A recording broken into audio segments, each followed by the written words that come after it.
And there came a day unlike any other, a long time ago in a galaxy far, far away. Star Wars Comics Daily from Scorcher Hill, hosted by Brian Keown and Matt Wood.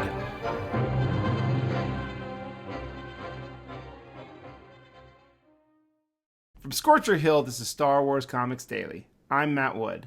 And I'm Brian Keown. Welcome to episode 138 of Star Wars Comics Daily, Star Wars number 34. Star Wars number 34 was released January 22nd. And Brian, this is a milestone. 1980. Ooh. We are done. Until we go back to do Star Wars Weekly, if we are going to do those. We are done with the 1970s. Woohoo! I mean, all right. Yeah. It'll be a while before we're done with another. Well, actually, no, it won't be that long until we're done with the 1980s too, because there's no comic books coming out in the 1980s, except for regular old Star Wars and Droids and Ewok. But once those are done, that's done. That's it for the 80s. Okay, well, yeah, that's another 100 issues of Star Wars or whatever. Yes, but the most of our time is going to be spent in the 2000s, 2010s, the 80s or the 90s. Yeah. So we'll never be done with another decade after the 80s. Sure. But yeah. The writer-editor, this was Archie Goodwin. The artists are Carmine Infantino and Bob Wycheck. The letterer is Joe Rosen. Colorist is Petra Goldberg. And the cover is by Carmine Infantino and Bob Wycheck. Can I get to the beginning of the end of Carmine's tenure on Star Wars, right? Yeah, we're getting close. Yeah, I think I keep having to look it up, but I think 39 is the first Empire, and I think he's done by then. Yeah, and because there's a couple of fill-in issues before that, aren't there? There are. Well, the annual throws me off. Michael Golden does one. Yeah. Michael Golden, he's no slouch, man. No, his stuff looks real good. Yeah, especially during that time period. Yeah. So it looks like 38 is the first issue that Carmine doesn't do, and I don't know if he comes back after Empire or not. I would imagine he doesn't, but I don't know. I don't have that in front of me. I'm certainly going to miss Carmine's involvement because it's a very different interpretation of Star Wars, and we're going to get to that a little bit. But Brian, before we get into that, why don't you just tell me what happens in Star Wars number 34? Han, Leia, and Chewie in the Millennium Falcon lead rebellion ships to the asteroid corridor, where Silas Tagg awaits with his Omega Frost device. Omega Frost device, sorry. It's not an Omega Force. You know what? I'll forgive you. Silas knew that Luke would escape his brother, so he disabled the tie that Luke used to escape. Luke ejects, crashing the tie into an asteroid, and uses his jetpack to head for one of the Omega Frost's towers. The rebel forces arrive, and Leia makes her move, kissing Han for good luck. Oh my goodness! This isn't the first time they've kissed either, is it? I think it's the first time they've kissed in the comic books, because she's always just kissing Luke.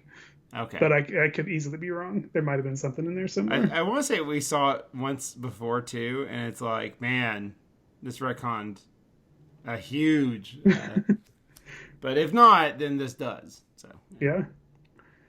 Oh, so anyway, Luke attacks one of the towers, but it is protected by a force field. The Imperials detect Luke's attack, so they activate the Omega Frost. The Alliance is not quite there, but should be unable to retreat before getting in range of the device.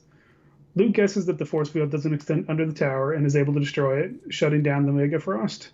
Silas panics and orders a tie to kill Luke. The rebels are able to track that message and destroy the Tag ship, presumably killing both Silas and Orman, but they don't. No, they live, of course. Han does kiss Leia. You remember the whole stuff with Jolly and yeah, of course, because that was the whole thing. Yeah. But last little bit, the tie reaches Luke, but the Falcon blows it away, saving the day once again. Yeah. But that doesn't get to him, though. It doesn't. Yes, because they ran out of pages. It feels like. Yeah, and so it's a victory. But even the next issue, it's like the first page is Darth Vader standing over Luke's body or something. Yeah, I mean it's why even waste time depicting them? Picking them up and putting them in the ship. And take that as a given. I don't have a problem with that. Right, but apparently they don't save him. Oh, you mean in the next story? I think in the next issue, it begins with Vader literally looking over Luke's body. It may not be Luke, though.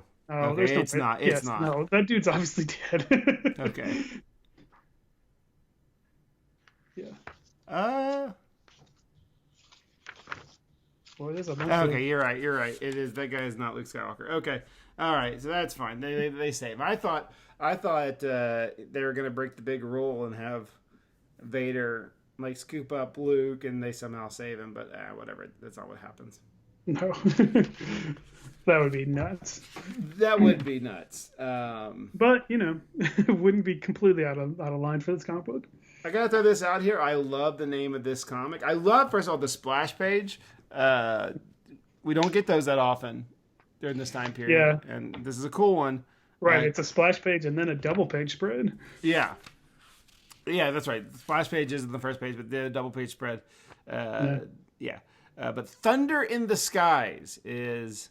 Thunder in the Stars is a great name for a aside from the fact that it makes no sense, but whatever. No, but it's a battle in the stars. That's fine. Right, and Star Wars has established that there is sound in space, so whatever. Yeah. I approve. Sure. My biggest disappointment. First of all, I'm pretty sure that whenever they're going into battle, R2 and 3PO are not playing Deshuric. But they do in this comic, whatever. I guess they can play chess. You gotta give the kids something to do, right? Sure. Let me ask you this, Brian. What was your go-to thing that I do in the car when we're going on a car trip when you were a kid? Probably just read. I don't know. Yeah. Yeah. By the time I was a kid, I had a Game Boy. So that... Oh yeah, I didn't have any handheld. Yeah. I mean, maybe those little like that crappy like football game or something like that. Right, Mattel football or whatever. Yeah. I mean, by the time I was a teenager, I had a Walkman, and it was always just a Walkman. But yeah, there was a lot of listening to music. Yeah. A lot of cassettes. I remember my brother had a portable CD player, but it was like in the early 90s when they were terrible. So like anytime your dad hits a bump on the road, it's just like 45 seconds of silence until the CD. But I never understood why anybody want one of those portable CD players at that time, because it's just like, well, cassettes are easily the better format of media because they don't skip. But yeah. I guess R2 and 3PO play chess. I was really disappointed at Silas Tag in this issue. He does cry like a baby at the end. You'd think there would be a little bit more excitement. Yeah. Nah, man. He phones it in pretty quick. Yeah. We do get what's his name? Oh, Shanks is back. Shanks, yeah, Shanks. Shanks tries to make a move at the end. He does. Shanks has a little bit of bravado, but of course it's way too late. Which is the thing that you think we would see a lot more in Star Wars, is like an underling trying to, rise above their pay scale. There is a deleted scene in Return of the Jedi of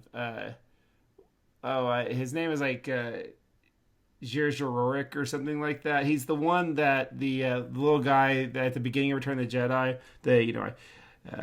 we're doing all we can. We need more men, and the Emperor's coming here. That guy. Mm-hmm. And there's a whole story arc in Return of the Jedi that's deleted scenes of like him deciding at the last minute like the rebels aren't that bad and trying to like kind of kamikaze a Star Destroyer or something like that. Yeah. But I feel like in the comics we see that kind of thing a lot more often. But I don't know. I guess Hux is an example of someone trying to a little bit. Get the that thing is such a like a tenet of like the Sith that I think maybe that's why they don't do it, because I mean that's the Sith are always trying to that's their job. That's their whole thing. Replace So can we talk about the Omega Frost real quick? Yeah, let's do it. You seem to have a huge problem with it. Very huge. You know how cold it is in space, dude? Oh boy. Okay. Yep. It's almost absolute zero, minus 455 degrees Fahrenheit, according to the internet. So freezing a spaceship that's already set to not have problems with cold and in space makes no sense whatsoever. It makes it colder, Brian. Not even don't even worry about where that all that ice came from. The fact that yes, there's not moisture in space. Yes, exactly. So yes, Yeah. like on Tatooine, okay, I get you can freeze a sandcrawler and it's going to become brittle because if sandcrawler is not set up to be in the cold space, but the Millennium Falcon, that's you're not going to do anything to it. It's cold outside. All right, well, it's already cold outside, dude. You can't make it colder than absolute zero, I don't think. But Brian, will you please look at Silas's test tubes? He clearly knows what he's doing. I mean, they're strangely large test tubes. I guess. Yeah, well, it's Carmine Infantino drawing them. Space test tubes are bigger than normal test tubes. Nothing is petite in the Carmine Infantino universe. But yes, it makes no sense. Like I said, on a planet, that could totally work. But out in space, that's so stupid. Yeah. Okay. Yeah. Right. Sorry. No, you're totally right. You're totally right.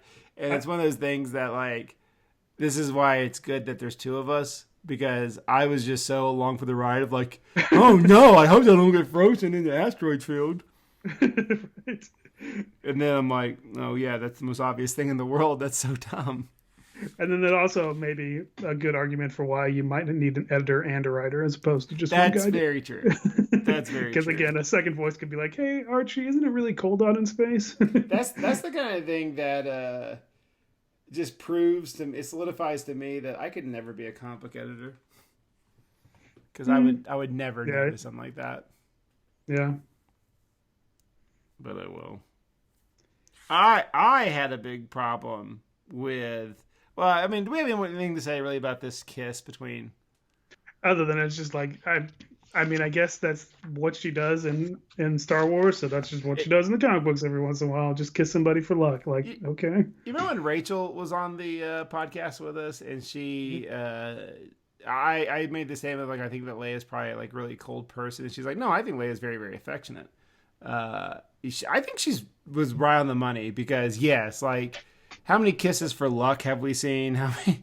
Like it just seems like okay, Leia, we get it. And as always, the way that Carmine draws it, it's not just a peck on the cheek. No, it's like she's going for it. Yeah, it's passionate.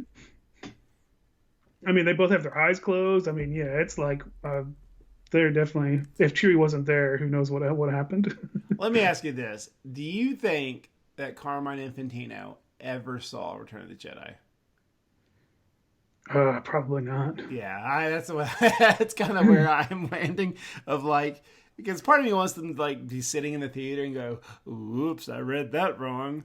Right. But the realistic side of me is like, dude, he never saw Return of the Jedi unless he has like. By that time, by the time he's working on this comic, he has to be like in his 60s, right? Oh yeah, easily. I mean, like we've talked about, he created the Silver Age, so yeah. Yeah. So this is not the Silver Age anymore. We're deep into the Bronze Age. He wasn't even a young man, when he did that either. So yeah, it's Carmine. Unless you had to like watch the grandkids one day or something, I don't think he ever watched Return of the Jedi.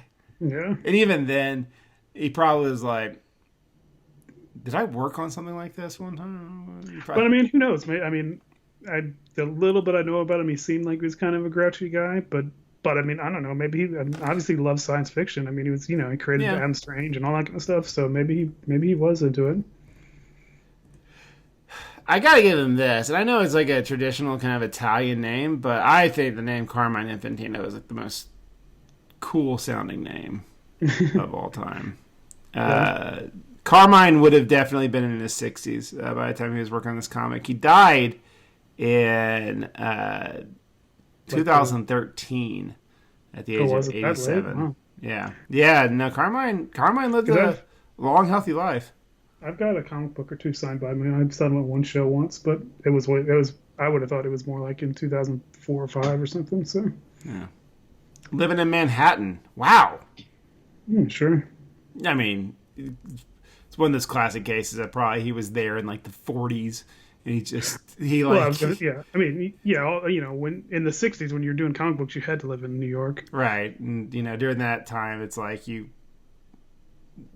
it was more affordable to live there, and Sure. he probably bought an apartment or something in the '60s, and now that probably has sold for millions of dollars after he died. Because Sure. Well, at one point he was editor in chief at DC. yeah, And he stuff, probably so wasn't doing it. Wasn't doing I'm that. sure he's Yeah. making decent money. Especially like when comics were coming out around that time. Like it wasn't like today when like a bestseller is 100,000. Yeah. It's like no, we were doing like 500,000 comics. Yeah. Yeah, I mean, you would assume just off of these Star Wars comic books, he was making really good money. Yeah, yeah. Good for Carmine. Sure. Inducted in the Will Eisner Hall of Fame in the year 2000. Nice. Yep. Okay. My scientific this is stupid moment was Luke Skywalker going really close to that asteroid, and he's like, "Oh, I'm moving way too fast. I've exhausted my jetpack. Oh no!" And so he pulls out his lightsaber and kind of uses it as like a landing device. Mm-hmm. And like a thrust to like slow him down, and it's just like I don't know about that. Yeah, that whole part, I think I just erased from my mind because it was so like I don't even understand what's going on. Well, I made it because like I was reading it, and there's a lot of stuff that happened in these issues where I'm just like, okay, I'm along for the ride. Obviously, like I didn't bat an eye when ships were frozen in space. Right. But this one for me was like, okay, I need to know what he's doing. And, well, I figured it out, and it was silly. Yeah, I guess what they're theorizing is that the motion of the lightsaber lighting would be enough of a counter force to push him back. That doesn't make any sense. I think it's like a thrust, like like when the Millennium Falcon landing on Cloud City, Yeah. and, like little jets, and it's like, oh, it's right. That's what I'm saying. Like they think stabilizing. that the lightsaber lighting is enough of a yes shooting forward to push him back. Like okay, that doesn't make any sense. Well, the thing that I think is really silly about that too is we see the lightsabers ignite, in Star Wars, and they ignite so slowly. Okay, Yeah. it's like, nah, that ain't that, Carmine, or I don't know who to blame on this one. It might be Probably Archie. Archie. Yeah, But it could, I can see Carmine drawing this, going, "This is the stupidest crap I've ever." Ships in space freezing. or it might have been that he drew it and Archie was like, "What is this supposed to be?" Wait a minute. Right? And then he Yeah, had to figure it out. that's more likely because I'm sure Archie gave him a paragraph. I was gonna say I'm sure they're working Marvel style. So Yeah. and obviously Carmine Infantino knows how to draw comic books, so I'm sure it wasn't. Well, there's no way it was panel breakdowns. They didn't do that back then. So yeah, I'm sure you're right. I'm sure it was at most a paragraph. I wonder how Marvel style worked when they were adapting like movies, because boy, let me tell you, if they were using Marvel style, like say when they were doing the Star Wars adaptation comics, Roy Thomas collected an easy paycheck. Oh, I bet it wasn't even Marvel style. I bet it was like, here's the script, Howard Shea can draw the first, however many pages of it, and then I'll go back and do this. Yeah. Wow. I would imagine that's surely how it was. Artists historically have not been treated well in the comic book industry. They really do most of the work. I don't know if they do most of the work, but I mean, most of them should probably get, if you really wanted credits to be correct, they should get at least some sort of co-plotting, if not co-writing. Yeah, absolutely. I mean, that's how everybody's always, they're the director is in if this was a film kind of a thing. So right. Sure. Yeah. It's so wild. I mean, Luke destroys it pretty easily. Well, yeah, once he figures out that they're dumb and didn't make the force field go under the thing. It's pretty clever. And yeah, he adapts it and it blows up, erupts even. Luke's lucky to have not had a... I guess he's standing away from it, right? I mean, it does look like it's a pretty big explosion. He's pretty close to it. I mean, his lightsaber is touching it. So what is that? I mean, 6 feet, isn't that what everybody's saying? Use your lightsaber to make the 6 feet between people. So he's not that far away from I it. haven't heard that. That's amazing. Oh, you haven't seen that? I saw some. It was like right when everything started. Use your lightsaber, hold your lightsaber out, and Nice. touch the other person with the end of it, and that's 6 feet. So 3 years ago. Yeah, exactly. That's great. That's great. Makes me want to carry my lightsaber around and get beat Yeah. up in public. Boy, yeah. Like I mentioned, Silas just falls apart here. Instantly, he's like, "Oh, go get my brother. He's gonna save Right? me. He'll know what to do." Like he seems sad in the one panel, and then the Yeah. next page, I need Orban. He's the oldest, the Baron. He's used to running things no matter what happens, and it's like, What a man, baby. yeah, because like he was like nothing but confident for the past few issues. And, Yeah, and wasn't he making fun of Warman last time? Certainly was when Luke Yeah. beat him with a lightsaber. and like I don't know, I get the gag, I understand what they're going for, but I there's no tease of this, like when Orban gets like knocked out in the last issue. There's no like, oh, okay. No, it's like Right. instantly. Well, he was in the way. He totally sucked. I got this. Freezing things in space will work fine. Right, exactly. Oh man. I've got a force field around that tower. No one can get into it Speaking unless of they dig. yeah, unless they think 3-dimensionally, then it's quite easy. I can't wait to hear the explanation of how they survived this. Yes, because I mean, you see when they blow the ship up, there's big chunks of it, so you could argue that they're in one of those big chunks and get an escape pod or something. But yeah, Yeah. it definitely leads you to believe that they're dead. But I'm pretty positive they are not. No, I know that the tag. Oh yeah, I flipped 3 Remember the pages sister ahead. tag? We still haven't met her. Yeah, I know that. And then, like I said, I flipped 3 pages ahead and I already see him. So What's your name? Sally tag. yeah, exactly, Sally. Sally and Silas are twins. No, Domina, dude. Oh, Because they're like, make sure to know that she's the dominant one. yeah, absolutely, of course.